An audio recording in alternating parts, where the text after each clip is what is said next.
Hi everyone, welcome to the channel being persistent. अगर आप channel पर नए हो तो लाइक एंड सब्सक्राइब ज़रूर कीजिए, जिससे आपको आने वाले हर एक वीडियो की नोटिफिकेशन मिलती रहेगी। जैसे कि हमने देखा था मोड्स ऑफ इंटरनेशनल बिजनेस की अलग अलग मोड्स के थ्रू हम फॉरेन मार्केट में एंटर कर सकते हैं, जिसका पहला जो मोड था, जो ईजीएस्ट मोड था, जो था एक्सपोर्टिंग। उसके बाद हमने लाइसेंसिंग एंड फ्रेंचाइजिंग की कुछ कंसेप्ट सीखी थी। And then now we are going to discuss today about management contracts. So क्या होता है management contracts? Basically first of all management means what? Getting things done through others. ठीक है, ये जो डेफिनेशन है ये हम सीखते आए हैं।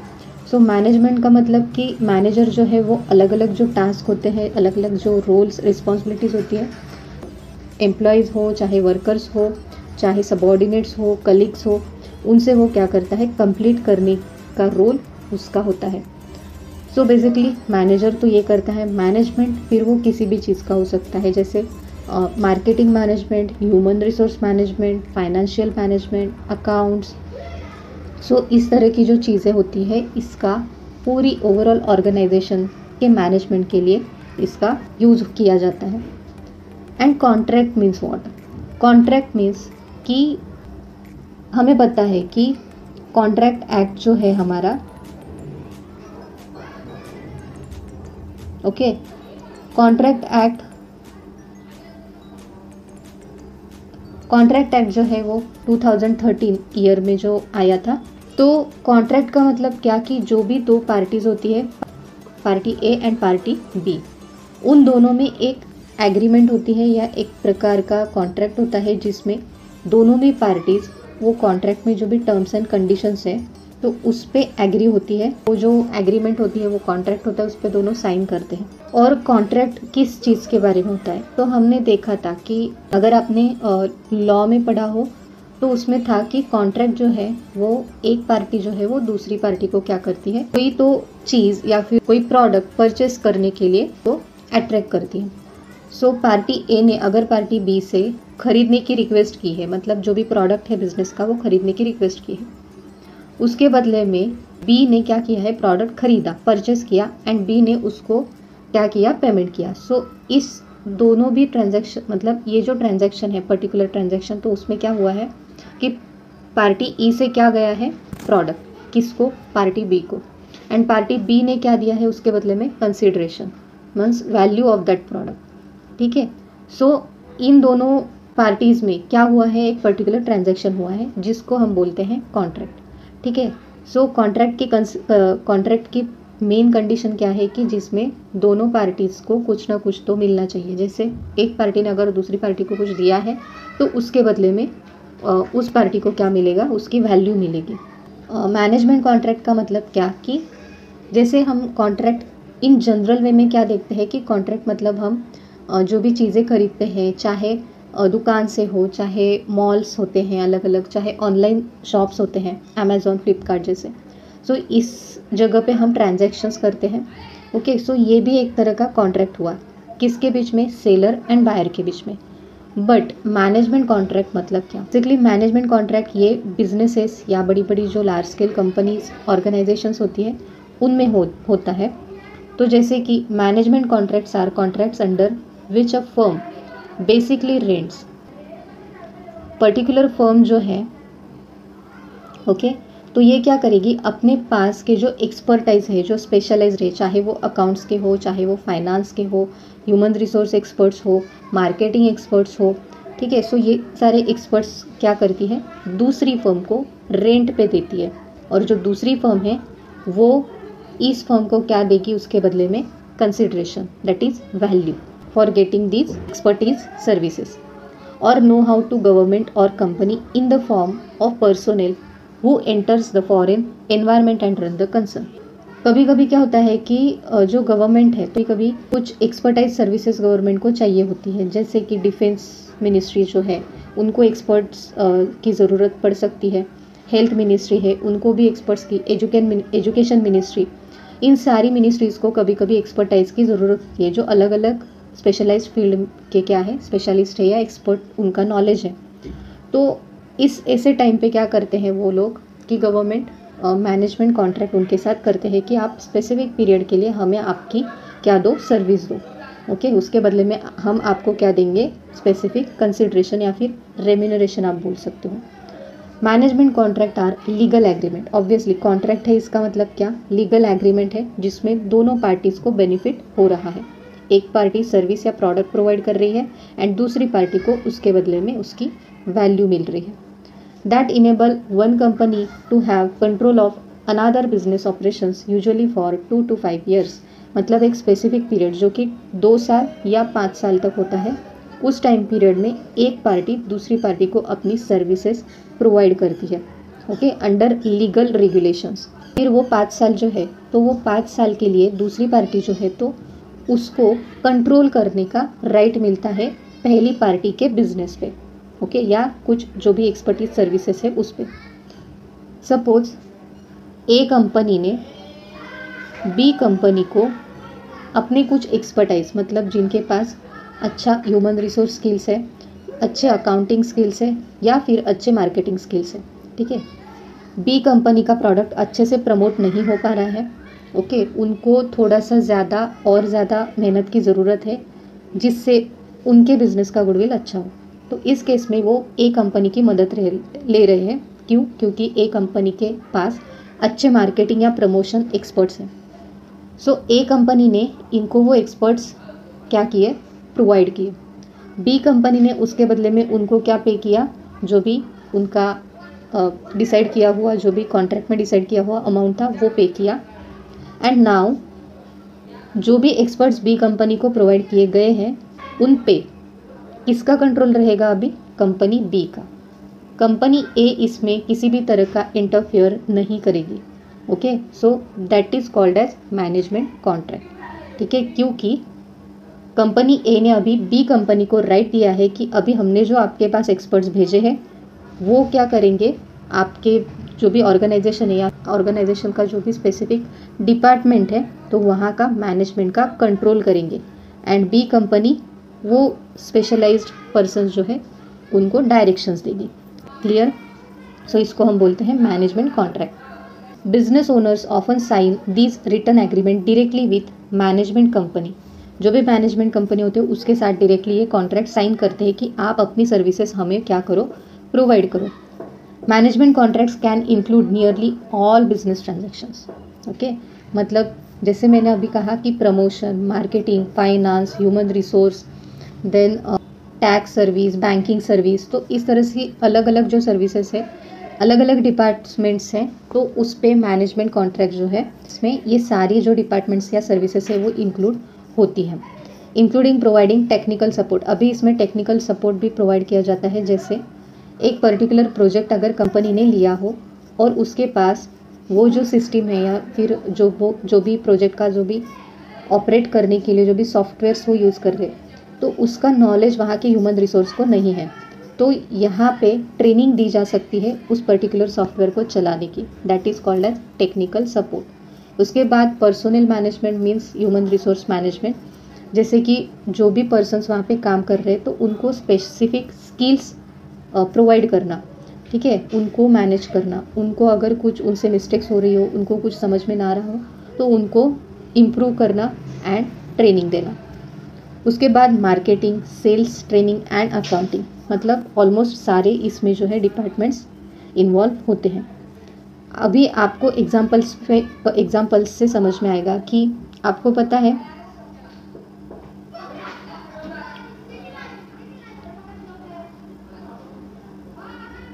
मुंबई का डब्बे वाला, ये कंसेप्ट आपको पता होगी। क्या है ये कंसेप्ट? मुंबई का डब्बे वाला आप अगर गूगल पे सर्च करोगे या फिर यूट्यूब में देखोगे तो मुंबई का डब्बे वाला ये जो कंसेप्ट है ना, शुरुआत बहुत छोटे लेवल पे हुई थी इस बिज़नेस की, बट अभी मुंबई का डब्बे वाला एक मैनेजमेंट कंपनी की तरह काम कर रही है। और जो भी वहाँ पे काम कर रहे हैं, मतलब क्या कि डब्बे वाला मतलब कि जो भी फूड सर्विस है वो अलग अलग government offices, private companies, banks, institutions, अलग अलग तरह की उनको ये खाने की मतलब फूड सर्विसेज ये प्रोवाइड कर रहे हैं। And this is provided under a huge management company. ठीक है, इसका जो मैनेजमेंट है वो एक पर्टिकुलर फूड सर्विस कंपनी के पास है।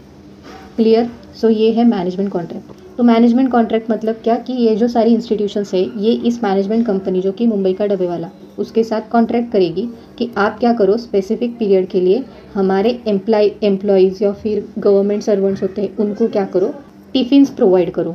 ओके, और उसके बदले में जो इंस्टीट्यूशंस है वो उसको क्या करेगी, जो भी पेमेंट है वो उनको, या फिर कंसिडरेशन हम बोलते हैं जिसको, वैल्यू पे करेगी, अमाउंट पे करेगी। क्लियर?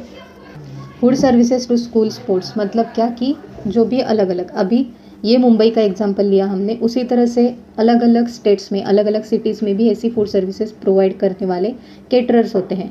सो वो किस किस को प्रोवाइड करते हैं अपनी सर्विसेज?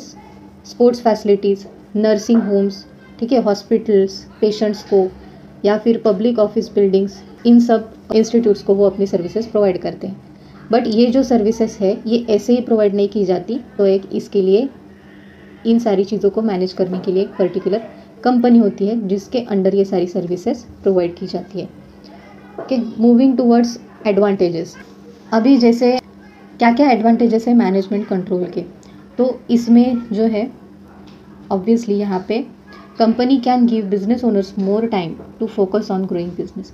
मतलब जो सपोज एक कंपनी है एंड वहाँ के जो भी एम्प्लॉयज़ है या फिर जहाँ वहाँ के जो भी एक्सपर्ट्स है तो वो रूटीन बिजनेस कर रहे हैं, उसमें कुछ भी नया नहीं है। बट यही कंपनी अगर बिजनेस को ग्रो करने के हिसाब से या ग्रो करने के पर्सपेक्टिव से सोचेगी तो वो क्या करेगी, उस पर्टिकुलर अलग अलग डिपार्टमेंट्स के लिए वो क्या करेगी, एक्सपर्ट्स अपॉइंट करेगी, जिसकी वजह से उसका जो बिज़नेस है वो ग्रो होने में मदद होगी। ऑब्वियसली अगर हम हमारे किसी भी प्रोडक्ट के लिए, किसी भी प्रोजेक्ट के लिए एक्सपर्ट नॉलेज यूज़ करेंगे तो हमारा बिजनेस ऑटोमेटिकली ग्रो करेगा। सो जो रूटीन फंक्शन है वो तो चलते ही रहेंगे, वो तो ख़त्म होने वाले नहीं हैं, बट इन बिटवीन अगर हम बिज़नेस को ग्रो करने के लिए टाइम देंगे तो ये इसमें मैनेजमेंट कंट्रोल में हो सकता है। So completion of wide range of task including hiring, firing and recruiting. यहाँ पे भी मैनेजमेंट कंट्रोल में क्या होता है कि जो बहुत बड़े बड़े टास्क होते हैं, क्योंकि इतने सारे, सपोज अगर लार्ज स्केल पे एक कंपनी हो तो इतने सारे एम्प्लॉयज़ को अगर अपॉइंट करना हो तो ये बहुत बड़ा टास्क है। सो कभी कभी कंपनीज क्या करती है, इसका जो कॉन्ट्रैक्ट है वो किसको देती है, एक मैनेजमेंट कंपनी को, HR मैनेजमेंट कंपनी। ठीक है, तो वो क्या करेगी, अपने कुछ एक्सपर्ट्स कंपनी को प्रोवाइड करेगी जो क्या देखेंगे, सिर्फ ये सारा जो रिक्रूटमेंट का जो भी प्रोसेस है वो देखेंगे। इसके बदले में क्या देंगे, कंपनी उस मैनेजमेंट कंपनी को कंसिडरेशन देंगी। ओके, सो इसमें हायरिंग, फायरिंग मतलब किसी को अगर रिमूव करना हो तो, या फिर recruiting. Help business owners manage more than one business. इसमें क्या होता है कि एक्सपर्ट्स का नॉलेज हमें मिलता है तो हम क्या कर सकते हैं कि एक ही बिजनेस में डिपेंड ना रह के हम अलग अलग business at a time manage कर सकते हैं। सपोज अगर टाटा कंपनी जो है, तो टाटा कंपनीज़ के स्टील बिजनेस भी है, टाटा कंपनीज ऑटोमोबाइल बिजनेस भी है। क्यों टाटा ने ऐसे अलग अलग अपने बिजनेस को डाइवर्सिफाई किया है, क्योंकि अगर एक बिजनेस पे अगर वो डिपेंड रहे तो उसमें अगर बहुत बड़ा लॉस हुआ तो वो जो लॉस है वो कहीं ना कहीं से तो रिकवर होना चाहिए। सो इसलिए उन्होंने क्या किया है, दूसरा बिजनेस भी स्टार्ट किया। तो इसी तरह से अगर मैनेजमेंट कंट्रोल की सर्विसेज हमें मिल रही है मैनेजमेंट कॉन्ट्रैक्ट के थ्रू, तो हम एट अ टाइम एक से ज़्यादा बिजनेस मैनेज कर सकते हैं। An outside manager often has expertise in working. मतलब कि जो आउटसाइड मैनेजर हम अपॉइंट करेंगे तो उसको उस फील्ड का स्पेशलाइज नॉलेज होगा, स्पेशलाइज स्किल्स उसके पास होंगे, जो कि विद इन द ऑर्गेनाइजेशन जो भी एम्प्लॉयज़ हैं उनके पास उतने स्किल्स नहीं हैं। उसके बाद unlike employees who quit and go to other ventures. मतलब कभी कभी एम्प्लॉयज़ क्विट करते हैं, रिज़ाइन देते हैं जॉब को और दूसरे वेंचर में चले जाते हैं, तो इससे कुछ भी फ़र्क नहीं पड़ता है। क्यों? क्योंकि आपके पास ऑलरेडी आपने एक कंपनी के साथ मैनेजमेंट कॉन्ट्रैक्ट किया हुआ है। तो वो एम्प्लॉय चला भी गया अगर, तो इससे कंपनी को ज़्यादा नुकसान नहीं होता है। तो operations the management contract firm will be consistently जो भी रूटीन फंक्शनिंग है वो चलता रहता है। High degree of accuracy and efficiency. मतलब कि मैनेजमेंट कॉन्ट्रैक्ट के थ्रू एक्यूरेसी क्यों रहती है, because of expert knowledge. And efficiency मतलब क्या कि एक्सपर्ट नॉलेज होने की वजह से, सपोज प्रोडक्शन डिपार्टमेंट है और प्रोडक्शन डिपार्टमेंट में अगर वहाँ पे एक प्रोडक्शन एक्सपर्ट है अपॉइंट किया हुआ, वो क्या देखेगा मेनली कि जो भी हमारे पास अवेलेबल रिसोर्सेस है, चाहे वो ह्यूमन रिसोर्स हो, रॉ मटेरियल हो, फाइनेंशियल रिसोर्सेस हो, वो कहीं भी ऐसी जगह पे यूज़ नहीं हो रहे हैं जहाँ पे उनका वेस्ट हो रहा है। Okay, so fully utilization of these resources ये देखेगा। एंड प्लस दूसरा पॉइंट ये देखेगा कि कॉस्ट जो है वो हमारा मिनिमम होना चाहिए एंड मैक्सिमम जो है वो हमारा प्रोडक्शन होना चाहिए। So minimum cost and maximum production, this is called as efficiency. So ये इफ़िशियंसी हम अटेन कर पाएंगे through expert knowledge. Okay, so I hope आपको एडवांटेजेस में भी कुछ प्रॉब्लम नहीं आएगा। सो नाउ डिसएडवांटेजेस क्या है? There are some few disadvantages in which sometimes businessmen will have to give up some privacy. Obviously, अगर A बिजनेस है एंड A बिजनेस अपनी सर्विसेज अगर B बिजनेस को प्रोवाइड कर रहा है या फिर अपने एक्सपर्ट्स प्रोवाइड कर रहा है, जो एक्सपर्ट्स पहले A कंपनी में काम कर रहे थे, ऑब्वियसली उन एक्सपर्ट्स को A कंपनीज के सारे डिटेल्स पता होंगे, सारे जो प्राइवेट मैटर्स है, इश्यूज़ है वो पता होंगे। सो there is a possibility or chances that they can be leaked in the B company. Means क्या, यहाँ पे प्राइवेसी इश्यूज हो सकते हैं। उसके बाद financial exposure to company makes the company more vulnerable to exposure and fraud. A company ने अगर बी कंपनी को कुछ भी प्रोवाइड किया है, तो अगर बी कंपनी को पता चला कि ए कंपनी के पास बहुत सारा फाइनेंस है या फिर फाइनेंशियल डिटेल्स अगर इस एक्सपर्ट्स के थ्रू यहाँ पे पहुँच गए, तो क्या हो सकता है, यहाँ पे फ्रॉड के चांसेस हो सकते हैं। तो कंपनी अगर इसमें इन्वॉल्व ना भी हो, तो कंपनी में जो भी काम करने वाले लोग हैं, तो वो उनके पास अगर ये डिटेल्स चले गए, तो there are chances of fraud and exposure. मतलब क्या कि जो भी फाइनेंशियल डिटेल्स है ए कंपनीज की, तो वो उनके पास चली जाएगी।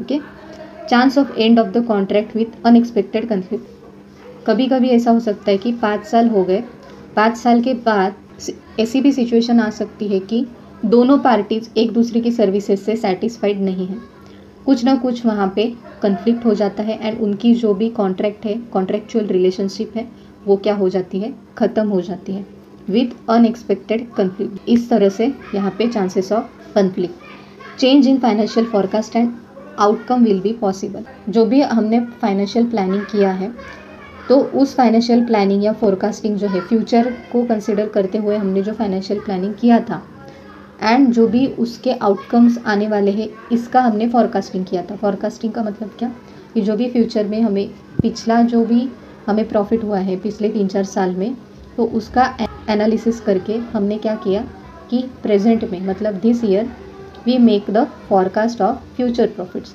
मतलब हमें फ्यूचर में कैसे कैसे प्रॉफिट्स होने वाले हैं, इसका हमने क्या किया, एक प्लान बनाया या एस्टिमेशन बनाया एंड हमें कितना प्रॉफिट होगा ये हमने उससे निकाला। तो उसमें चेंजेस भी हो सकते हैं। क्यों? क्योंकि दोनों पार्टीज़ उस पर एग्री होनी चाहिए, इसलिए उसमें कुछ चेंजेस किए जा सकते हैं। ठीक है, सपोज ए ने कुछ प्लान किया है अपने कंपनी के फ्यूचर के लिए, बट बी जो कंपनी है तो वो उस पर एग्री नहीं है। ठीक है, वो चाहती है कि कुछ चेंजेस होने चाहिए, so they can those changes in their financial forecasting. Okay, so I hope आपको आज के जो कंसेप्ट्स है वो अच्छी तरीके से समझ में आ गए होंगे। अपने दोस्तों के साथ भी वीडियोस को शेयर ज़रूर कीजिए। ऐसे ही चैनल के साथ जुड़े रहिए। Thank you so much for watching. Stay safe, stay healthy.